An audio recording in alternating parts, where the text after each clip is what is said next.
Hello there, boys and most likely no girls. This is the first in a new series I thought I'd do for Mahalo. Is sexist time. It's not what you think. I'm not going to be ragging on women the whole time. It'll be talking about how people view men and women and what they should do. Like a woman might expect a man to fix everything, and a man might expect a woman to cook everything. We're going to go over those and try and straighten them out, because some people have got it really twisted. Okay?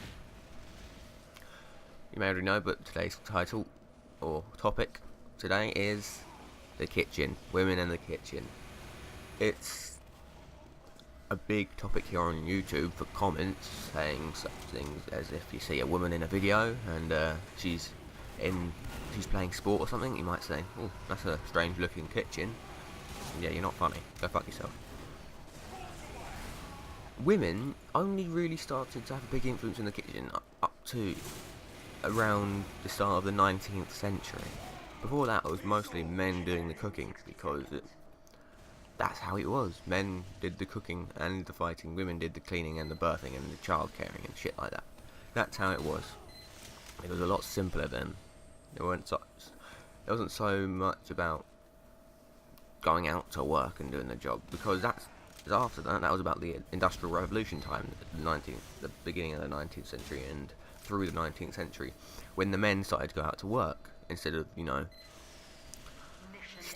just looking after your own area and having your own little farm or whatever and trading shit. It became much more industrialised, the Industrial Revolution. So after that, women started to take over in the kitchen and started to do it. So they've only been doing it for around 200 years. And men were doing it for hundreds of years before that.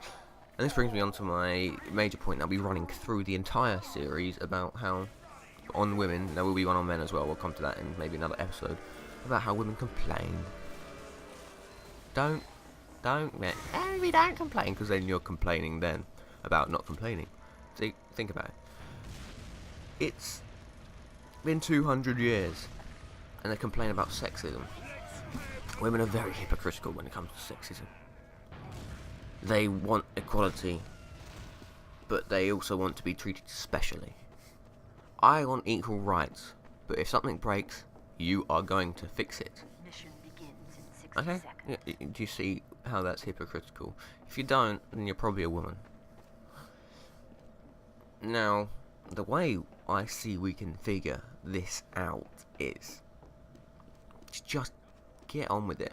You want equality, you've pretty much got it now. Maybe there's a couple of things, you get some snide comments from some bigots, they're another generation. Maybe someone around 60 years old might be, because back in his day, his mum would be in the kitchen the whole time, and the dad would go out to work, the mum would look after the kids, cleaning and cooking. That's how it was 50 odd years ago. That's just how it was. Today it might be different. Some families are still the same, some families aren't. Some have a stay-at-home dad, some both go out to work and the kid is looked after by a nanny or whatever. I don't fucking know. Begins in 10 seconds. What happened with me is a bit different, because my parents did divorce when I was very young. 4, 3, I went to a babysitter, 1. and both my parents were at work, because obviously they had to look after their respective households. So I've got a bit of a clean slate on thinking about this, instead of thinking, well, when I grew up my mum was at home, or my mom, or whatever, I don't care, was at home and she looked after me. That's the way it should be, that's the way you should get raised. That's how you think it, because that's how you were raised. But someone who was raised by their dad and their mum went out to work, they might say, that's just as good. There's nothing wrong with it. Shut the fuck up and get on. That's what I'm saying, just get on. If you think that's the best way to raise a child, that's how you're going to raise your child, or you come to a compromise with your respective partner. But don't try and push it on other people, because that's basically like religion. Then you're being a psycho-Christian. And I'm going to do a video about that on my channel, Christianity, and how it's like sexism, or this topic now, not really sexism. So you might want to check that out, so I'm going to put that up in a few days.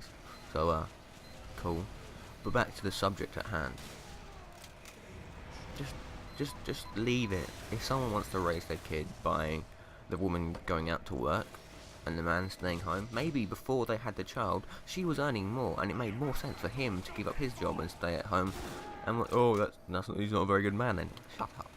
You can't help if your wife is fucking smart, or your partner, or even if there's a same-sex marriage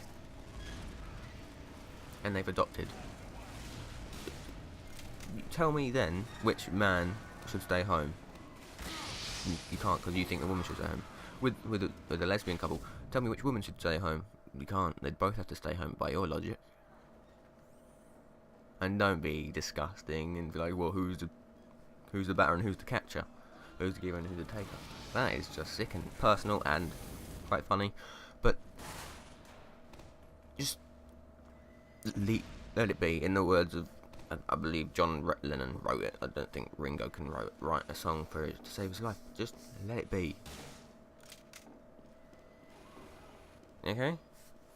Now go fuck yourself. Like I said, check out my channel or whatever, or don't. I don't care. Have fun, and yeah, go fuck yourself.